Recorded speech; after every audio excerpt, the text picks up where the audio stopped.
네, 인재 양성 세션인데 아마도 이제 인재 양성만 하니까 조금 애매할 것 같아서 구체적으로 주신 것 같아요. 대중 참여와 교육에 대해서 이제 패널 토론을 진행하게 됐습니다. 저는 카이스트 양자대학 원장이고 김은성입니다. 반갑습니다.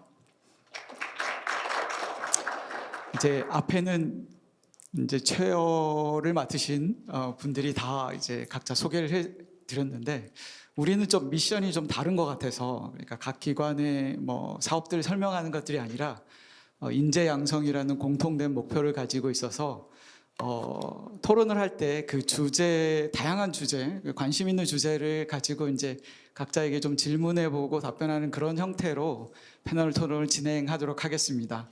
그렇기 때문에 이제 각 기관을 대표해서 기관 소개를 하는 게 아니기 때문에 각자 이제 교수님들, 그다음에 소장님들 각자 소개를 이제 김윤호 교수님부터 소개를 부탁드리도록 하겠습니다.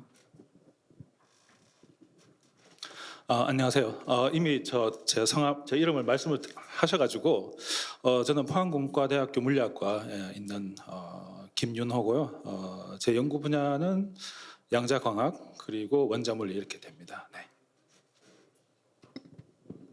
네, 안녕하십니까. 한국표준과학연구원 양자기술연구소 소장 최재혁입니다. 그리고 그 양자기술을 국방에 적용하는 국방양자 특화연구센터 센터장을 맡고 있습니다. 네, 오늘 뜻깊은 자리에 초청해 주셔서 감사합니다. 네, 안녕하세요. 저는 성균관대학교 양자정보공학과의 서호성입니다. 저는 이제 고려대학교 양주관 양자대학원 이제 대표로 나왔고요. 제 연구 분야는 이제 점결함 기반 양자 큐비트 소자 이제 이론 모델링 쪽입니다. 네. 네, 모두 참석해 주셔서 감사드리고, 사실 인재 양성이 주제면으로 봤을 때 지금 첫 번째 세션인 것 같습니다. 각 기관 현황을 듣고 막 이렇게 한 것 같은데, 저는 이제 생각이 드는 게 그만큼 우리나라가 사실 잘하는 부분은 진짜 세계 최고 수준의 그룹과 경쟁하는 그런 연구들을 하고 있고, 그럼에도 불구하고 많은 부분에 있어서 좀 더 열심히 노력해야 되는 그런 것들이 있고요.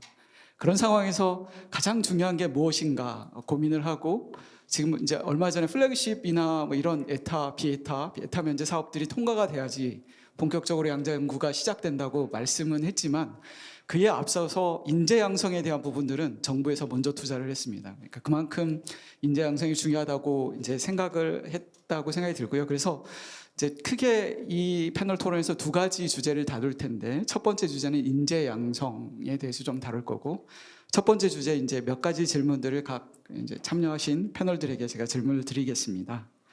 이제 한 분씩 드리고 추가적으로 의견이 좀 있으시면 이어서 뭐 말씀해 주시면 좋을 것 같고요. 먼저 이제 고려대 주간양자대학원에 계시는 서우성 교수님께 질문드리겠습니다. 현재 국내외 인재 양성 현황이 좀 어떻게 되는지, 어떻게 평가하시는지 좀 말씀해 주시고, 국내에 있어서 특히 인재 양성을 위해 가장 시급한 과제가 어떤 건지 거기에 대해서 좀 말씀해 주시면 감사하겠습니다. 네, 질문 감사드립니다.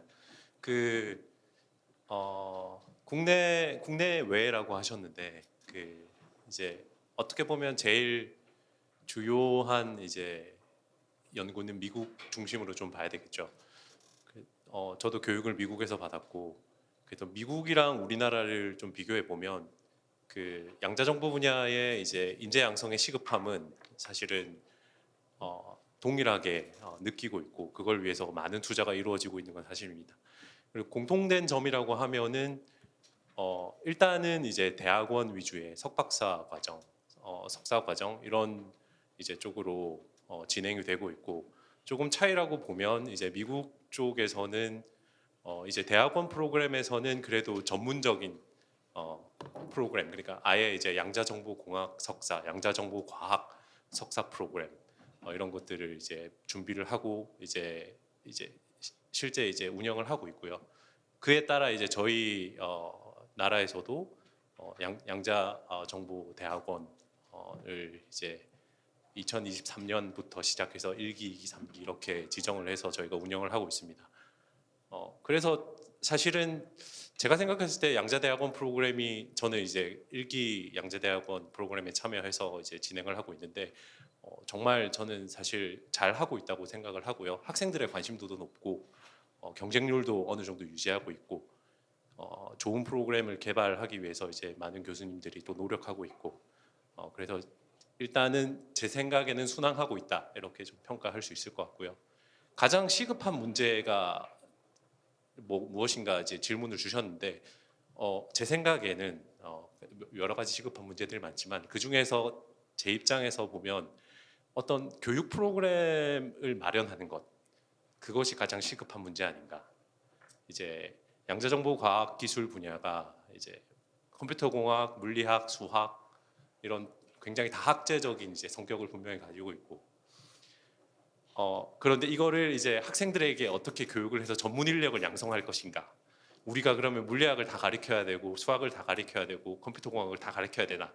그렇게는 할 수는 없습니다. 그렇기 때문에 어느 정도 이제 증류 과정이 반드시 필요한데 거기에 대한 합의가 사실은 없습니다. 현재까지는.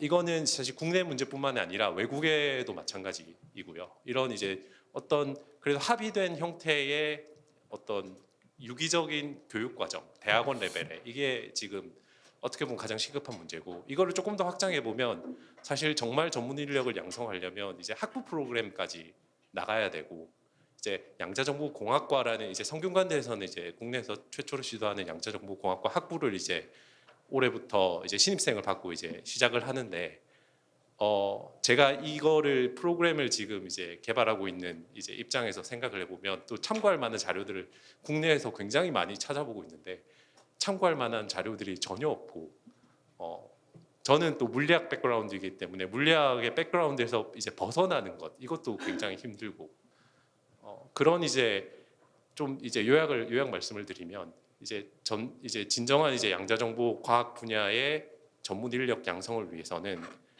학부 프로그램부터 대학원까지 이어지는 어떤 유기적인 교육 체계, 교육 프로그램 체계를 마련해야 되고 예를 들어서 물리학이나 전자공학, 수학 이런 쪽을 보면 교육 체계가 잘 갖춰져 있지 않습니까?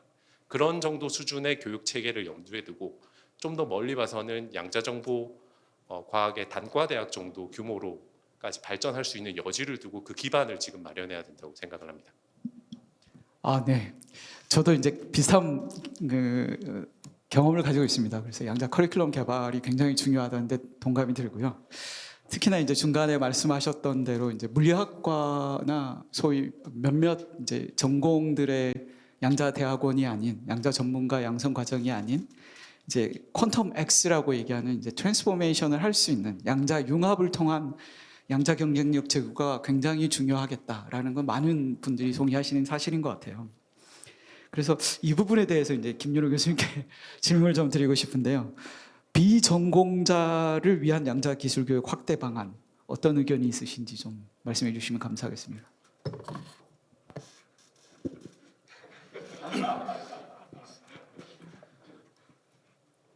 네.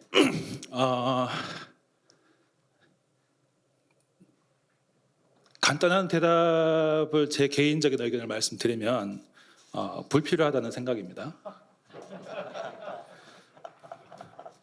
항상 교육이 이제 목적이 중요할 텐데요. 그러니까 비전공자들한테 양자과학 또는 기술 분야를 가르칠 때 어떤 목적을 추구하는지가 중요할 것 같은데 단순히 예를 들면 어떤 분야가 궁금하니까 좀 알고 싶다, 어떤 교양 수준의 전공을 요구한다, 뭐 그런 것들은 만들 수 있죠. 그러면 우리가 이거는 전문가를 만들겠다고 하는 교육하고 또 다른 것 같아요. 그래서 이 비전문가들을 대상으로 하는 이런 형태의 교육 프로그램이 우리가 목적이 뭔지를 정확하게 정의할 수 있고 단지 이런 분야의 어떤 이해도를 높이는 게 주 목적이라고 하면 상당히 간단하게 그거 만들 수가 있죠. 뭐 실질적으로 유튜브만 찾아봐도 많습니다 이미. 그러면 우리가 많은 사람들이 노력을 들여서 그걸 지금 와서 할 필요는 없겠죠. 일단 저는 그런 생각입니다. 만약에 그래서 포커스는 실질적으로 전문가에 대한 교육이 우선이 돼야 될 것 같은데 저는 그 관점도 어떻게 보면 약간 서호정 교수님하고 의견이 좀 달라요. 그렇지만 뭐 개인적인 의견이니까 넘어가도록 하겠습니다. 네, 이상입니다. 제가 이제 질문을 약간 바꾸는 게 좋을 것 같아요. 왜냐하면 비전공자라고 하면 이제 백그라운드가 양자나 물리에서 출발하지 않아도 양자 과학기술을 전공을 할 수 있겠죠. 그때 필요한 게 무엇일까요?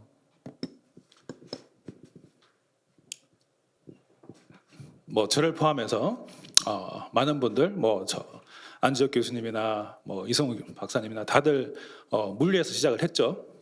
그러다가 어떻게 하다 보니까 이 분야로 넘어오게 된 겁니다. 그죠? 오랜 동안 한 20년 거쳐서 지금 와서 보니까 이런 새로운 분야가 형성이 돼 있고 해픈투비 우리가 여기서 일을 하고 있는 거죠. 그렇다면 전자공학이나 학부 때, 그러니까 지금 말씀하시는 거는 학부 때 어떤 다른 교육을 받은 분들, 학생들이 이 분야로 들어오는 게 어떤 이 진입 장벽이 있느냐, 이제 그런 질문인 것 같은데 제 생각은 크게 진입 장벽이 있다고 생각되지는 않습니다. 제가 뭐 다른 여러 가지 학생들을 보면 영어로는 그리트라고 그러는데 깡다구가 중요한 것 같고 그리고 잘 모르는 걸 계속해서 버티는 노력들, 그런 게 중요한데 단순히 지식만 우리가 봤을 때는 양자 기술이나 양자 과학 이게 제가 보기에 이 분야 우리 뭐 있었지만 이게 다른 분야보다 특별히 더 어렵지 않아요. 어려운 분야가 엄청 많기 때문에 이 분야가 과도하게 더 어려운 것도 아니고 더 쉬운 것도 아닙니다. 그렇기 때문에 뭐 특별한 진입 장벽이 있어서 우리가 새로운 교육 프로그램을 만들어야 되겠다 이건 아닌 것 같고 다만 아까 소성 박사님 말씀한 것 같이 이렇게 일관적인 교육 프로그램을 만들면 좀 좋지 않을까 이런 형태의 뭐 생각이 나올 수는 있겠죠. 거기에 어느 정도 동의하는 면도 있고 어느 정도를 좀 더 넘어가서 반대하는 면도 있습니다. 그렇지만 뭐 그거는 개인적인 의견일 테니까. 그렇지만 저는 뭐 비전공자라고 해서 이 분야로 들어온 어떤 과도한 진입 장벽이 있다거나 그렇게 느낀 적은 저는 그런 학생을 본 적은 없는 것 같습니다. 네. 네, 감사합니다. 모든 분들에게 희망을 주시는 것 같고 다른 전공의 백그라운드인 대학원생 충분히 들어올 수 있고 깡다구만 있으면 된다. 뭐 이렇게 해석이 되는 것 같고 그걸 약간만 발전시키면 다른 전공을 하시는 연구자들도 사실은 깡다구만 있으면 도전해 볼 가치가 있겠다. 이렇게 해석해도 괜찮지 않을까 생각은 드는데 반대하시는 것 같습니다. 제가 짧게 한 말씀만 하면 투자 대비 본인이 얻을 수 있는 게 좀 명확하게 판단이 돼야 되겠죠. 전자공학이나 컴퓨터공학에서 최근에 포항공대도 저희들이 학생을 받을 때 전공이 없이 받기 때문에 컴공과로 학생이 정원이 한 25명에다가 지금은 거의 80명씩 이렇게 가거든요. 근데 그 학생들이 막상 컴공과의 어떤 컴퓨터공학의 발전에 도움이 되냐? 그거는 또 아닌 것 같아요. 왜냐하면 전부 다 네이버나 카카오 다 취직하러 가버리고 연구에 또 남아있지는 않는 것 같더라고요. 그래서 이런 좀 장기적인 입장을 봤을 때 분야가 과도하게 이렇게 막 풀려서 현재 어떤 그 분야에서 제공할 수 있는 여러 가지 이 희망이나 그런 것보다 이게 과도하게 부풀려지면 학생들한테도 안 좋고 연구자들한테도 안 좋은 그런 현상이 있기 때문에 조금 그런 건 주의를 하는 게 좋을 것 같습니다.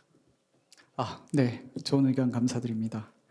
지금 약간만 그럼 주제를 조금 쉬프트를 해가지고 사실 이제 양자 교육에 있어서 가장 중요한 문제가 지금 현실적으로 양자가 아까 이제 실용성 중심으로 이제 강조를 해주셨는데 퀀텀 유틸리티라고 얘기하는 그런 실용화 단계에서의 교육도 굉장히 중요하게 제기가 됩니다. 그래서 특히나 산업계나 연구소 등에서 현장에서 실질적으로 접하는 문제와 직결된 교육도 매우 중요한데요. 이와 관련한 인재 양성 정책이나 대책이 있을지 거기에 담겨야 될 내용이 어떤 것이 있을지 최재욱 소장님 좀 말씀해 주시면 감사하겠습니다. 네, 현장 교육과 관련해서는 아마 크리스 카이스트 양자대학원 프로그램을 예를 들어서 설명드리면 좋을 것 같습니다.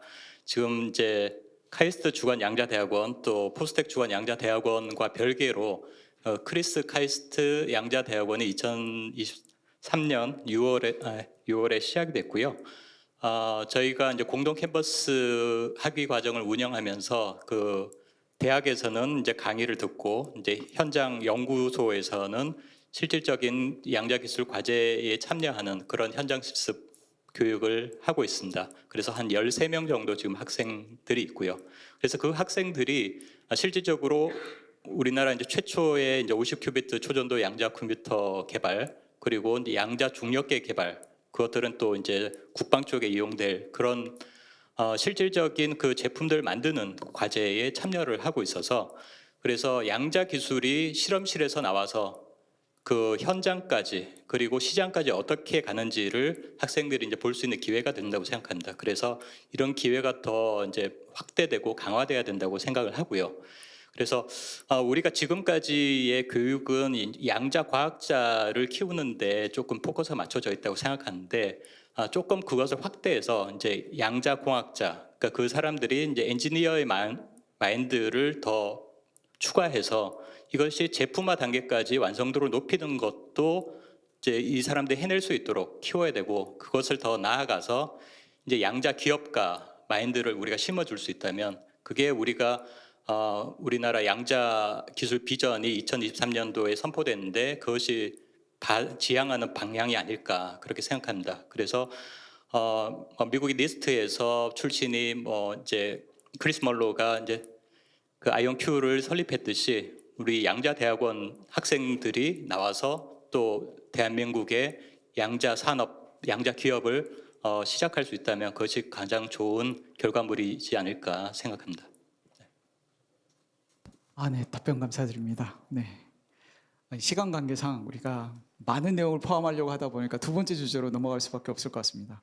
첫 번째는 인력 양성에 대한 부분들 좀 의견을 나눴고요. 두 번째는 인재 양성이 사실은 이 모든 것과 연결이 돼 있잖아요. 생태계 또는 이제 실질적인 연구, 산학연 협력, 그 다음에 이제 마지막으로 또 더 다뤄야 될 게 대중화인 것 같아요. 그러니까 실질적으로 이 부분에 앞서서 연구하시는 여러 연구자분들과 대중 간의 양자에 관한 이해에 있어서 약간의 괴리감이나 이런 부분들이 있고, 이런 것들을 어떻게 해소할 것인가도 굉장히 중요한 이슈로 지금 자리 잡고 있는 것 같습니다.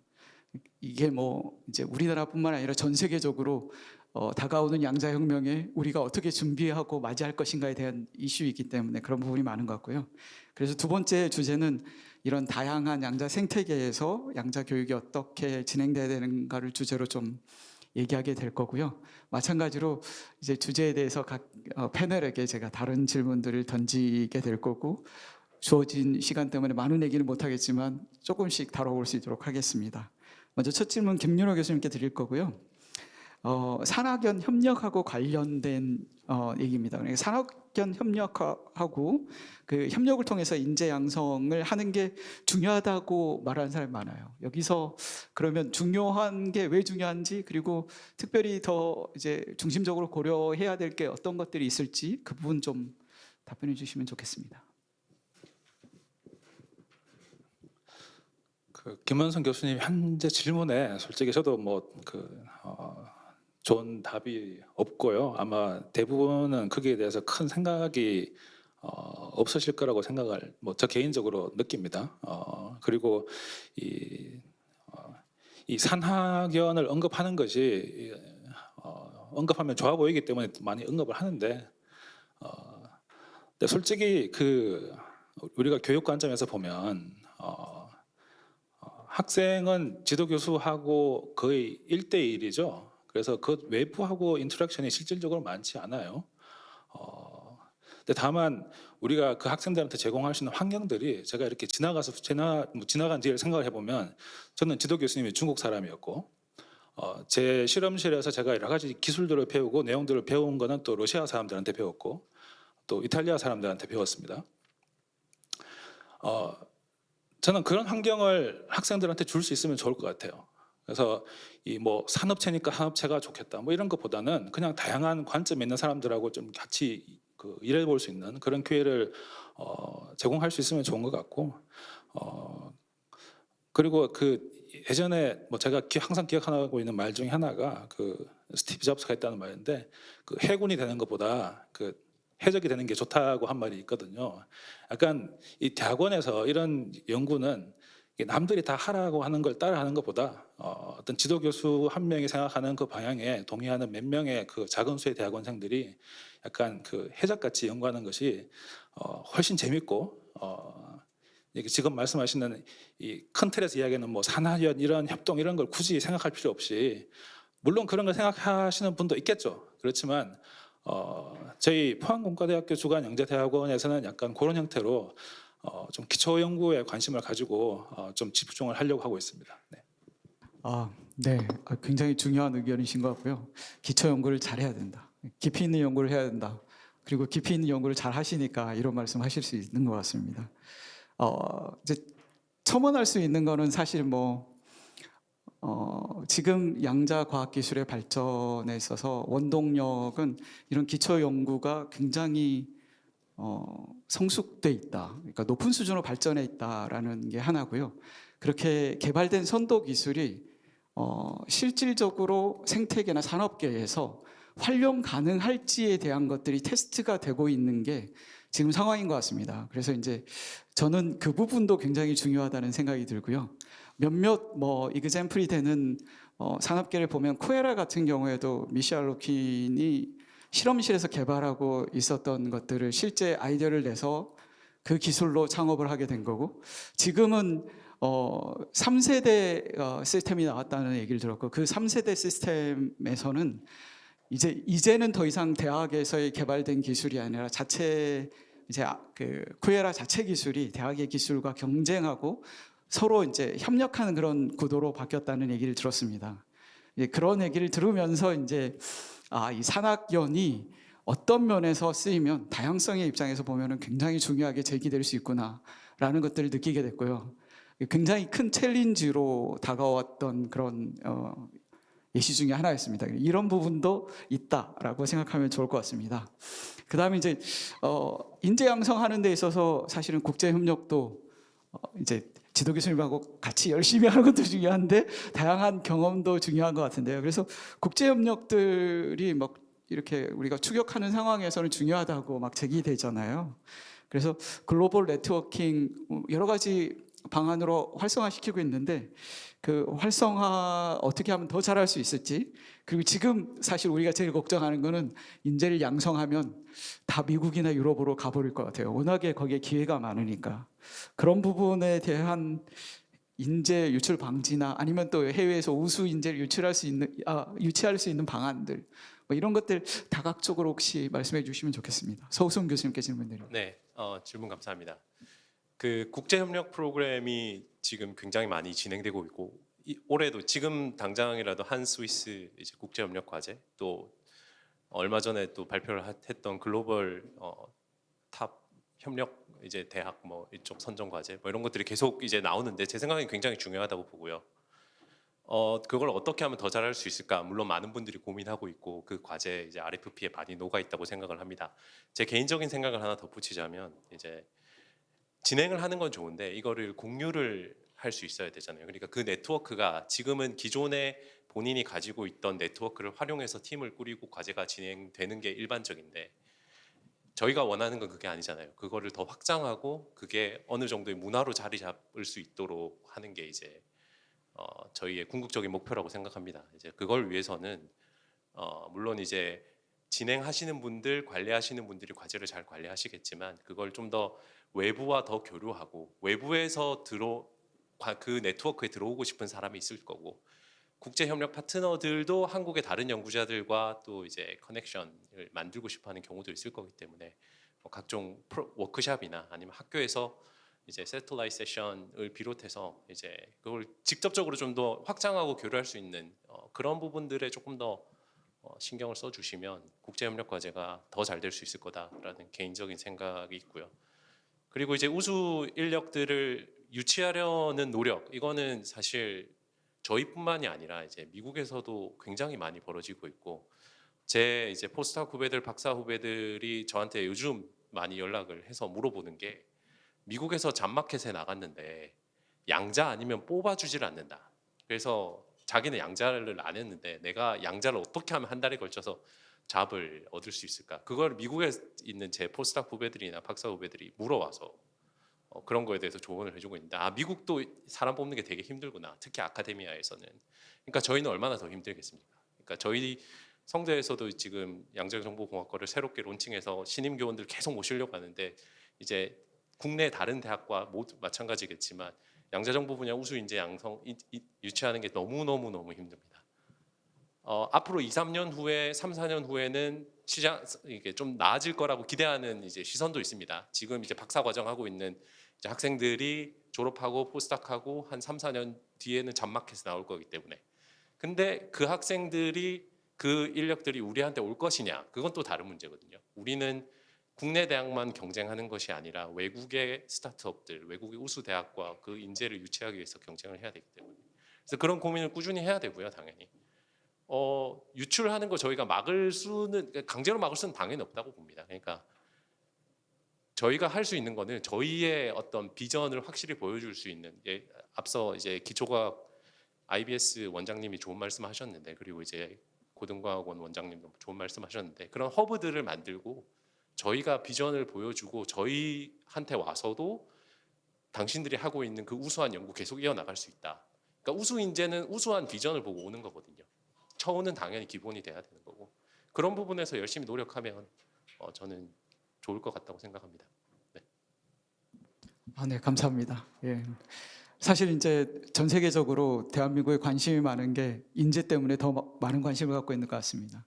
이제 우리한테서 우수한 인재들을 받아들일 수 있다는 확신이 있는 것 같고요. 그래서 더 이제 한편으로는 굉장히 기쁘고 이 친구들이 나가서 더 잘하면 이제 포지티브 피드백이 될 테니까 더 좋긴 합니다. 네. 그러면서도 이제 한편으로 조금 저는 아쉬운 생각이 항상 있습니다. 그 친구들이 다시 좀 돌아와서 더 활성화시킬 수 있도록 우리가 시스템을 잘 만들고 하는 게 중요하다고 생각이 듭니다. 이제 그 세션이 거의 마지막에 갔는데요. 마지막 질문이 되는 게 질의응답도 해야 되는 거예요. 마지막 질문인데 이 양자대중화인데 이 양자대중화는 그러니까 뭐 보통 이제 사람들하고 이제 일반 대중하고 양자 전문가들과 일종의 괴리가 있고 발전되는 양자 기술하고 실질적으로 그걸 활용하고 혜택을 받게 될 대중들이 괴리감이 있지 않을까 이 부분들을 걱정하면서 양자 대중화 교육에 대해서 걱정하는 분들이 많습니다. 이 부분에 대해서 소장님 죄송합니다. 간단하게만 말씀해 주시면 좋겠습니다. 양자 대중화는 우리나라의 경우는 굉장히 성공적이라고 생각합니다. 뭐 양적으로나 질적으로나. 왜냐하면 우리에겐 김상욱 교수님이 계시고 최은미 교수님이 계시고 그리고 김범준 교수님이 계시고 또 김갑진 교수님이 계십니다. 그래서 그분들이 충분히 잘해 오셨기 때문에 제 유튜브 영상에 그런 댓글이 달더라고요. 그 언제까지 고양이 얘기만 할 거냐, 소인수 분해를 어떻게 할지를 알려달라, 뭐 그러더라고요. 그래서 대중의 수준은 뭐 많이 이제 더 깊은 단계를 원한다고 생각하고요. 제가 한 가지 첨언하고 싶은 것은 이제 미래 세대에 대한 교육입니다. 지금 이제 양자 상용화가 5년 뒤냐, 20년 뒤냐를 얘기하는데, 그럼 그때 주역이 될 미래 세대들은 지금 이제 중고등학교나 초등학교를 다니고 있는 세대들이고, 이들이 어떻게 양자에 대해서 친근하게 느끼고, 그리고 이제 대학원이 되고 성인이 될지를 준비시키는 퀀텀 레디를 시키는 게 필요할 것 같고요. 그래서 미국의 이제 그 K-12라고 해서 유치원부터 이제 고등학교까지 공교육 시스템에서 이제 양자 교육을 담는 Q-12 프로그램이 이제 내셔널 퀀텀 이니셔티브에서 돌아가고 있습니다. 이제 그런 것들을 좀 참고를 해서 우리도 그런 이제 어린 학생들에게 양자가 친숙해질 수 있도록 기회를 제공하는 게 필요하다고 생각합니다. 네, 이상입니다. 네, 답변 감사드립니다. 너무 좋은 의견이었고요. 그러면 지금부터는 청중들로부터 양자 인재 양성에 대한 주제에 대해서 질문이 혹시 있으시면 질문을 받도록 하겠습니다.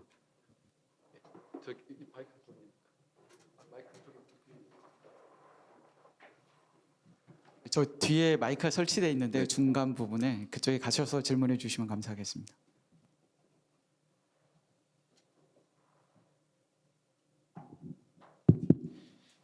네, 감사합니다. 여러 질문들이 이어질 것 같아서 간단하게 여쭤보도록 하겠습니다. 대전에서 올라온 ATN 뉴스의 이기종 기자라고 합니다. 현재 계신 네 분 모두가 이제 사업에 관련돼서 직결적으로 연결되어 있는 것 같습니다.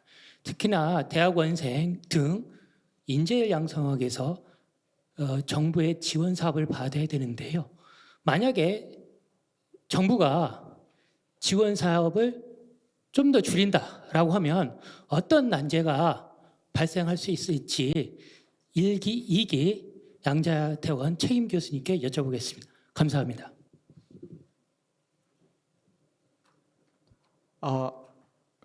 그런 일은 절대 벌어지면 안 될 거라고 생각을 일단 하는데 사실 이제 다르게 질문할 수도 있을 것 같습니다. 그러니까 예를 들어서 이 지원이 없었으면 우리가 양자 교육을 안 했을까? 그렇지는 않을 것 같아요. 이제 실제로 아까 이제 김윤호 교수님이나 안재욱 교수님 제 뒤에 이게 태극 이 무늬를 보고 다수로 이 태극 무늬를 그렸잖아요. 그래서 저는 이 행사를 위해서 안재욱 교수님이 이 트래핑을 해가지고 이걸 그려서 그러니까 사진을 찍어서 여기 올려놓은 줄 알았어요. 근데 그냥 그래픽 이미지라고 하더라고요. 근데 어쨌든 그런 기관에서 계속 양자 전문가 양성은 이루어졌을 겁니다. 근데 이제 이게 더 좋았던 것들은 우리에게 도움이 됐던 건 어떤 거냐면 이걸 통해서 좀 더 이제 체계적으로 커리큘럼을 개발하고 하는 과정이 있었어요. 이게 이제 실질적으로 학생들한테 도움이 되는 거죠. 조금 더 이제 뭐 이렇게 부딪혀가면서 배운 게 아니라 잘 짜여진 시스템을 따라가면서 교육을 받을 수 있도록 하는 거니까 그런 의미의 도움은 있었을 겁니다. 이제 그걸 미리 전문가들, 정책 전문가들이 판단을 해서 인재 양성 프로그램들을 만들었다고 생각이 들고요. 그렇기 때문에 이거는 없어지지는 않을 것 같아요. 없어지지는 않을 것 같고 다른 게 뭐 어떻게 줄어들거나 뭐 이렇게 될지는 모르겠지만 인재 양성이 이 모든 이제 뭐 생태계나 기술 연구, 산업, 창업, 기술 사업화 다 이어지는 그 핵심적인 이제 메인스트림이라고 생각이 들어서요. 그런 부분을 없애기는 힘들고 중단하기도 힘들 것 같습니다. 근데 중단되면 어떻게 할까요? 갑자기 중단되지 않을 것 같습니다. 시간 관계상 한 번도 생각해 본 적이 없어가지고요. 시간 관계상 그거에 대한 약간 힌트는 사실 작년에 있었던 예산 삭감을 떠올려 보면 알 수 있을 것 같은데 이거는 저희가 사실은 줄인다고 해서 이게 저희는 이제 연구와 교육의 주체이기도 하지만 어떻게 보면 도구이기도 하거든요. 이거는 이제 저희 나라가 전 세계의 흐름에 포함이 돼 있다면 어차피 거스를 수 없는 흐름이기 때문에 저희가 만약에 그걸 삭감한다? 그러면은 그 흐름에 그냥 어긋나서 간다? 이거는 이제 안 되는 거죠. 다시 복구가 되게 돼 있습니다. 작년에 그 예산 삭감을 하고 올해 복구가 된 그 상황을 보시면 이제 비슷할 것 같다고 생각됩니다. 그러니까 요점은 국제적인 흐름에 우리가 맞춰 간다면, 한국이 맞춰 간다면 이거는 이제 거대한 흐름의 일부이다라고 볼 수 있을 것 같습니다. 네. 시간 관계상 우리가 이제 위원장님 자꾸 눈치를 주고 계신데 우리 맞춰야 될 것 같고요. 수고해주신 패널 여러분들께 다 같이 박수 한번 부탁드립니다. 특히 올해 IYQ 2025 관점에서 가장 중요한 역할을 해주셔야 될 네 분이라고 생각합니다. 감사드립니다. 박수 부탁드립니다.